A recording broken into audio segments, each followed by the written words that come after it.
মই প্ৰথমতে সকলোকে নমস্কাৰ জনাইছোঁ।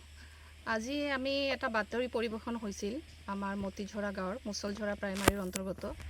ইয়াতে ৰাস্তাটো মানে বহুত বেয়া, সেইটো আমি বাতৰিত পোৱাৰ পিছতে আমাৰ সন্মানীয় বিটিআৰৰ চিফ তথা আমাৰ দলৰ সভাপতি প্ৰমোদ বড়ো ছাৰৰ নিৰ্দেশ মৰ্মে আজি আমি ইয়াতে আহিছোঁ।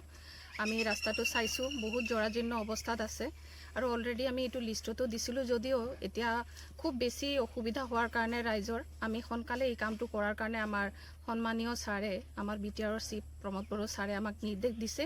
সেইকাৰণে আজি আমি ইয়াতে আমাৰ প্ৰাইমাৰী কমিটি, লগতে VCDCৰ আমাৰ চেয়াৰপাৰচন, ব্লক কমিটি আৰু মই নিজেই ইয়াতে এজ এ কোঅৰ্ডিনেটৰ আহি আমি ভিজিট কৰিছোঁ।